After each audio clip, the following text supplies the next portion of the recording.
Hoje no Cartório Contemporâneo, entrevistamos o ministro Sérgio Kukina. Sabe qual é o primeiro cartório de Brasília? Tudo isso e muito mais no Cartório Contemporâneo.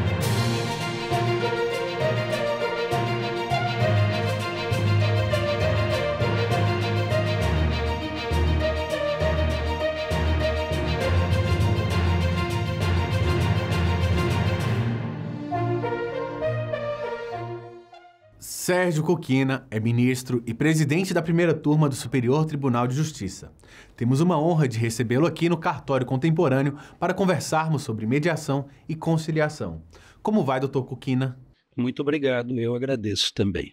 O senhor poderia explicar o que é o sistema multiportas e a importância da justiça em adotá-lo? Olha, esse sistema multiportas, ele vem trazer exatamente uma proposta de alternativas para a resolução de conflitos, no sentido de que a justiça clássica, tradicional, desempenhada pelos órgãos do Poder Judiciário, não seja a única saída para a pacificação de uma controvérsia entre as partes.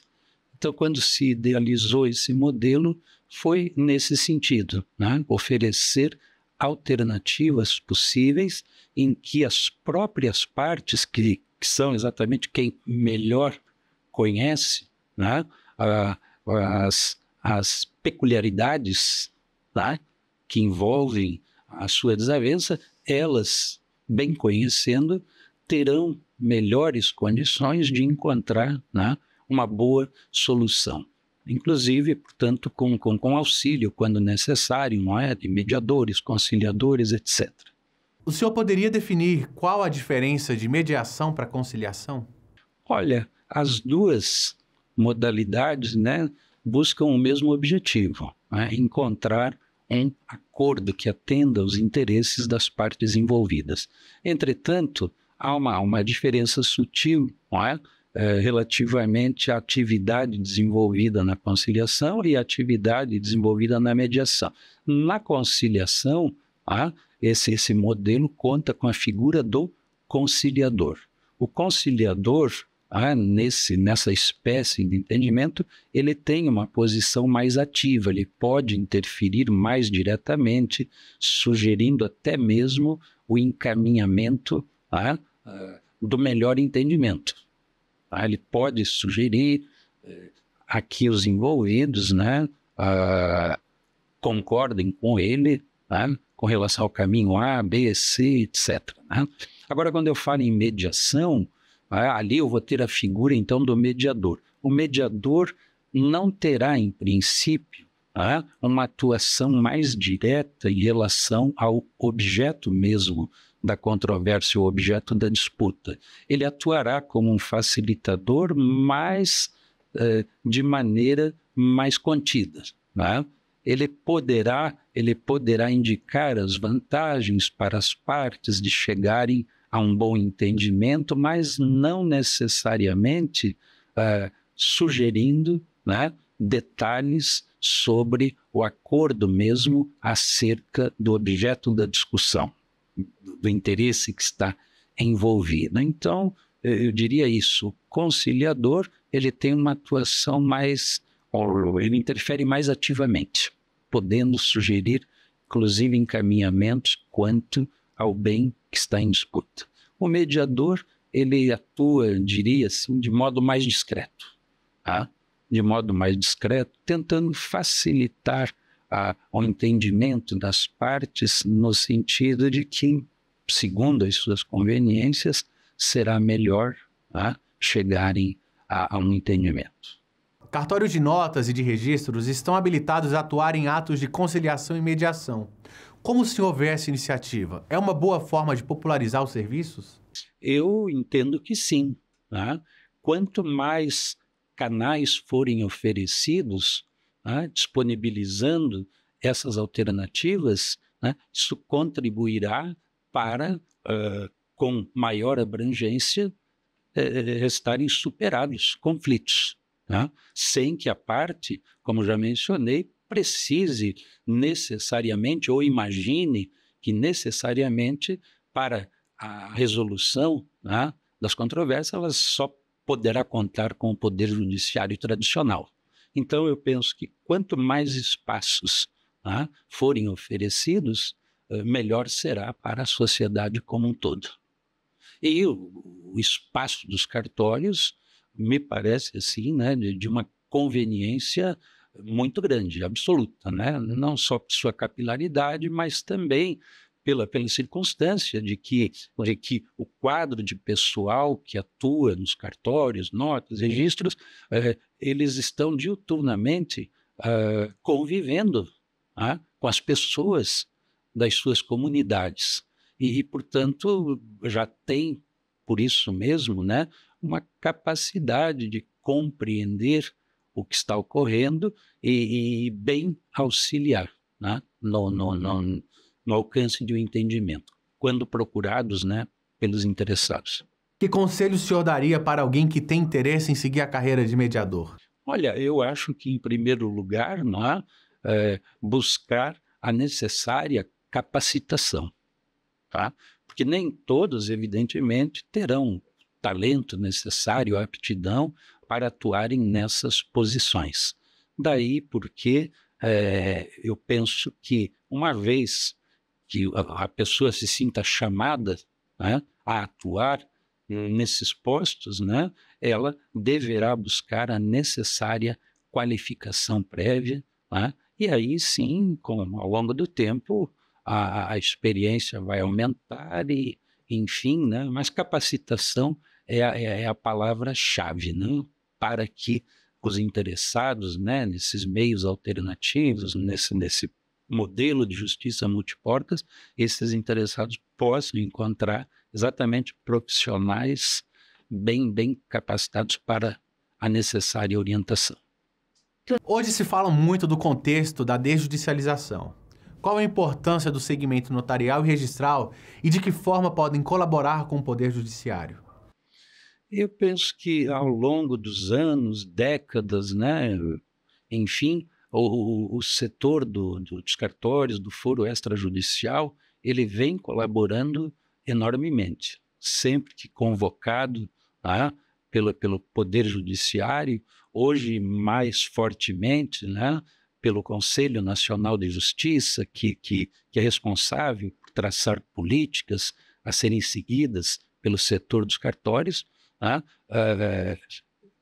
Penso que deve-se realmente imaginar, né, que aí tenhamos um bom caminho. Como o senhor destaca a relevância dos serviços prestados pelos cartórios? Eu vejo assim que, no geral, né, se formos em busca, por exemplo, de pesquisas de opinião pública, né, nós encontraremos um bom retorno. Penso que as opiniões serão majoritariamente no sentido de que o usuário do serviço de cartórios, né, ele se sente satisfeito. Né? Os cartórios, como eu disse, né, pelo que acompanho, e já estou na vida jurídica há pelo menos 4 décadas, né, desde as menores comarcas em que trabalhei até hoje aqui na capital federal, verifico que os cartórios, em regra, prestam, sim, serviços de qualidade, serviços de excelência que bem atendem, tá? Seja o serviço notarial, o serviço de registros, tá? No geral, não costumo ouvir queixas, né, quanto a esse setor. Voltamos já com o cartório contemporâneo.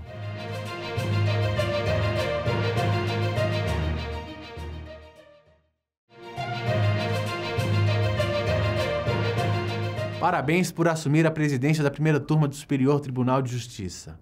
Qual a sua visão do futuro do sistema judiciário brasileiro? E quais serão os principais desafios? Olha, nós estamos exatamente num momento, eu pelo menos qualifico assim, um momento de transição, né? Como todos os demais ramos de atividade. Esse momento de transição, ele vem sendo sentido exatamente por força, né, da chegada e da intensificação do uso dos meios de tecnologia. A tecnologia tem avançado, notadamente quando se fala na inteligência artificial. O judiciário, portanto, não poderá ficar para trás, né? Precisará colher os benefícios trazidos, não é, por essa ferramenta, pela inteligência artificial, como a medicina já está tirando proveito, como a contabilidade, enfim, toda a engenharia, todas as áreas do conhecimento. Então, o judiciário precisará estar de braços bastante atualizados, né? Como eu sei também que hoje o setor dos cartórios, né, está também, né, já muito adiantado, né, no sentido de tirar proveito dos benefícios trazidos pela inteligência artificial. E eu acrescentaria, né, que para além disso, o que se imagina, né, é que paulatinamente, né, haja um estímulo, tá? Haja um estímulo na busca, né, da autocomposição, ó, que mais e mais as pessoas compreendam que o Poder Judiciário deve aparecer no seu horizonte como última hipótese, né, para buscar uma solução, para buscar a superação de um conflito. Tá? Então, não é por menos, né, que já há alguns anos, tá, nós já contamos no tecido judicial, por exemplo, com a figura dos CEJUSCs, os Centros Judiciários de Solução de Conflitos. O próprio STJ, recentemente, há coisa de um mês, acabou formalizando a instalação do seu CEJUSC. Tá? Portanto, também o STJ oferecerá uma ferramenta de consenso para aqueles que trazem seus recursos até o nosso tribunal. Tá? Ou seja, quando verificarmos a possibilidade de que há espaço para um entendimento, poderemos nós, enquanto ministros, relatores de um determinado caso, sugerir, convidar as partes para um possível acordo. E aí, esse encaminhamento ele será direcionado exatamente para esse centro, né, de solução de conflitos que agora nós finalmente temos instalado em nosso tribunal. Em termos sociais, houve mudanças em relação à forma como as pessoas com deficiência são tratadas? Olha, o Poder Judiciário, nesse campo, né, que está rotulado, né, como o campo da diversidade, tá? Ou seja, nós precisamos buscar bem atender todos os segmentos. Tá? Então, aí eu vou ter o segmento o segmento que procura debelar qualquer traço negativo decorrente de raça, cor, etc. Eu tenho lá o segmento de atenção que está voltado para a questão da diversidade sexual, enfim. Então, nesse cenário, também se olha com muita atenção a questão das pessoas com deficiência, esse universo, na compreensão de que elas devem ter um acesso absolutamente garantido a todo e qualquer equipamento de justiça, a todo e qualquer serviço de justiça. E isso especialmente no âmbito do serviço público. E aqui eu incluo o foro extrajudicial também. Então, o que se percebe hoje, por exemplo, é que todos os tribunais espalhados pelo Brasil contam com uma comissão, um comitê de acessibilidade dentro da sua estrutura. Esse espaço exatamente tem por função detectar toda e qualquer espécie de barreira a ser debelada no sentido de facilitar ao máximo o ingresso, as postulações desse universo, o universo das pessoas com deficiência, sejam elas deficiências de ordem física, de ordem mental, de ordem sensorial, enfim, Tá? Então, hoje há essa preocupação bastante grande. Aqui mesmo dentro do STJ temos a nossa comissão de acessibilidade, a qual, inclusive, hoje mesmo, né, é por mim presidida, tá? Portanto, a vigilância é permanente nesse campo. Tá? É permanente.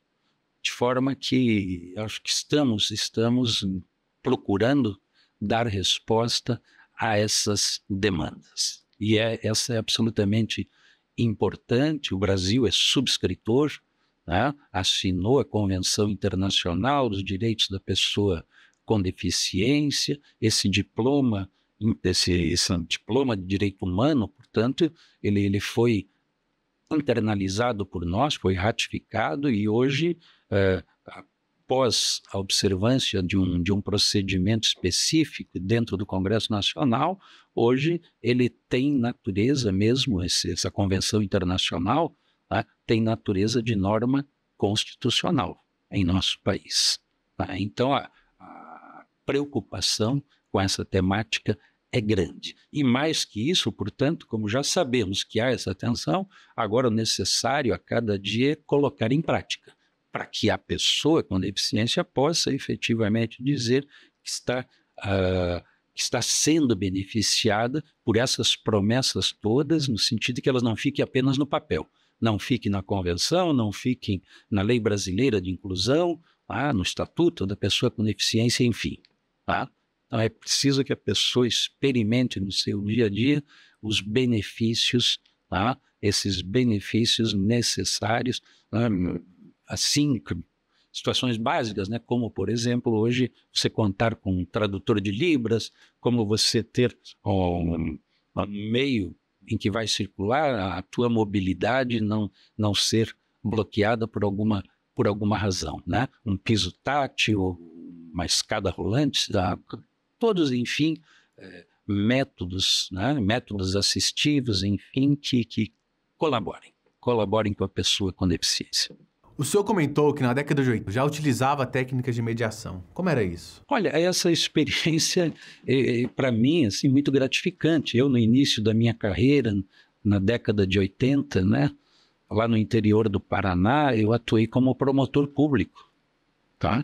E o promotor era alguém que precisava necessariamente atender a população, notadamente a população mais carente, que não tinha acesso a advogados, tá? Então vinham ao fórum questões de família, questões de vizinhança, enfim, pequenas controvérsias a respeito de pagamentos, empréstimos, dívidas com o comércio local.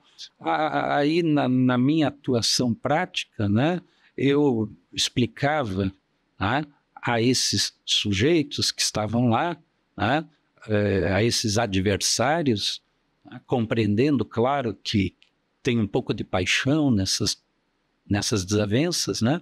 Mas eu explicava a eles as vantagens de encontrarem um entendimento. E também, deixando cada um falar, aí era a oportunidade para que o outro descobrisse por quê que o seu adversário não estava contente com ele. É falta de diálogo, por vezes, que faz com que um conflito cresça. E aí, lógico, também sempre procurei chegar à seguinte compreensão, de que não se chega a um bom acordo sem que haja uma parcela de renúncia por parte de cada envolvido. Cada um terá que ceder um pouco. Era uma briga de casal, por exemplo, o marido, olha, o senhor então vai ter que parar de jogar tanto futebol toda noite. Né? Se isso está dando problema em casa, já vai ter que beber menos, a esposa vai precisar também cuidar melhor dos seus afazeres domésticos na época, enfim. Né? Então, eles compreendendo o ponto que gerava a diferença de visão sobre o problema, então aí sim eles abriam mão de certas posições, para que se chegasse ao entendimento. Então, portanto, a conciliação, o acordo, ele supõe que a parte faça concessões. Cada um tem que abrir mão de uma porção daquilo que acha que é seu direito. Se todas as duas partes pretenderem manter, né, a sua posição de origem, muito difícil será que se chegue a um acordo. E claro que o que eu digo aqui vale para conciliação, para mediação, mas eu, como promotor, eu digo que atuava mais como um conciliador, eu procurava interferir mais diretamente na proposição de caminhos, né, para que essas partes saíssem do gabinete da promotoria, saíssem, enfim, né, com os espíritos desarmados, para que não saíssem dali ainda com o coração apertado, insatisfeitas, não, saíam do gabinete, né, conscientes de que fizeram, entre aspas, um bom negócio. E com isso eu conseguia, né, eu reflexamente impedia que uma nova ação judicial fosse proposta na comarca, no juízo. Tá? Então, esse é o reflexo, era o reflexo positivo. Né? A cada acordo que eu conseguia era menos uma ação, né, formal, uma ação tradicional para ser julgada pelo juiz. Como avalia a iniciativa da CNR na criação do programa Cartório Contemporâneo? Eu só tenho a parabenizar. Né? Eu, com alguma frequência, sou espectador, né? Já assisti, se não todos, né? Mas sempre que possível gosto de acompanhar as discussões trazidas, né, nesse programa. Enfim, portanto, eu festejo, né? Quero aqui aplaudir, cumprimentar a iniciativa da Confederação do CNR, enfim, no sentido de manter no ar, dando visibilidade aos bons serviços prestados pelo meio cartorário, notarial, registral. Muito obrigado. Foi um prazer tê-lo aqui conosco, ministro. Agradeço a toda a equipe que compõe essa tarefa, né, essa bela tarefa de divulgar as causas, enfim, né, do setor dos cartórios. Tá bem? Muito obrigado.